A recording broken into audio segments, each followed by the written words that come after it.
Assalamualaikum warahmatullahi wabarakatuh. Pemirsa, salam jumpa dalam program Banyu Bening bersama saya Taufik Setia Permana. Dulu pemirsa Kasupan TV, kembali kita membahas perbandingan tiga ideologi yang ada di dunia. Sistem politik kapitalisme merujuk pada demokrasi. Dalam demokrasi, kedaulatan hak membuat hukum ada di tangan rakyat. John Locke mengemukakan bahwa manusia itu dijamin oleh konstitusi dan dilindungi oleh pemerintah. Pemerintah harus memakai sistem perwakilan, jadi harus dalam rangka demokratis. Paham demokrasi ini telah membuat politik feodalisme yang dikdaya berabad-abad lamanya harus terpinggirkan. Raja akhirnya sekedar simbol, bukan lagi sumber keterwakilan hak-hak Tuhan. Prinsip dasar liberalisme adalah keabsolutan dan kebebasan yang tidak terbatas dalam pemikiran agama, suara hati, keyakinan, ucapan, pers, dan politik. Liberalisme membawa dampak yang besar bagi sistem masyarakat barat.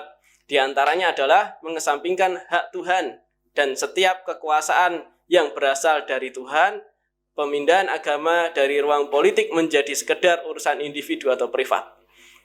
Pengabaian total terhadap agama Kristen dan gereja atas statusnya sebagai lembaga politik, lembaga legal, dan lembaga sosial. Di bidang ekonomi, liberalisme mendukung kepemilikan harta pribadi dan menentang peraturan-peraturan pemerintah yang membatasi hak-hak terhadap harta pribadi. Paham ini bermuara pada kapitalisme melalui pasar bebas. Adapun komunisme dalam kehidupan politik hanya mengenal sistem partai tunggal. Partai berkuasa akan merefleksikan materi-materi sebagai tolak ukur atas semua sikapnya. Komunisme tidak mengakui adanya kepemilikan pribadi. Semua ruang kepemilikan hukumnya asalnya adalah milik negara. Dalam hal tersebut, masyarakat dipaksa mengikuti seluruh kemauan penguasa tanpa ada ruang pendapat bagi mereka. Bahkan menurut Prof.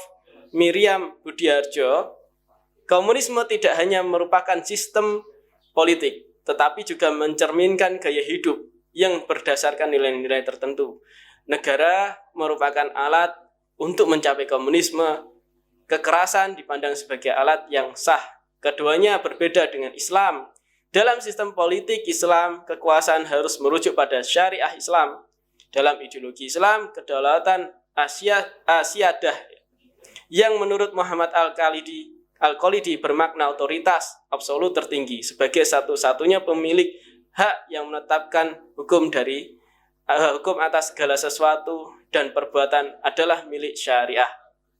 Jadi, yang mengelola kehendak individu adalah syariah, bukan individu itu sesukanya.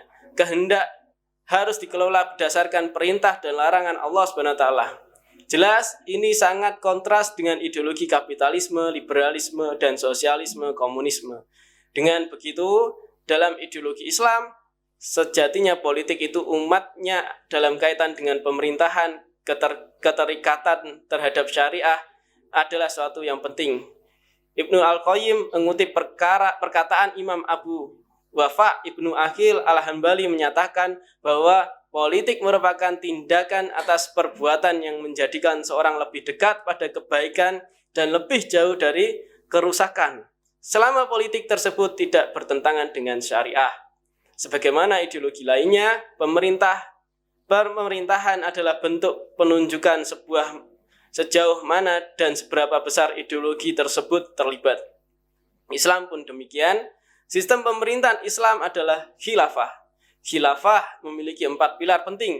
Yang pertama adalah kedaulatan di tangan syariah, bukan di tangan rakyat. Yang kedua adalah kekuasaan di tangan umat. Yang ketiga, mengangkat satu orang khalifah adalah wajib atas seluruh kaum muslim. Yang keempat, hanya khalifah saja yang berhak mengadopsi hukum-hukum syariah, termasuk mengadopsi undang-undang dan segenap undang-undang yang bersumber dari dalil-dalil syariah. Demikian pendapat dari saya. Wassalamualaikum warahmatullahi wabarakatuh.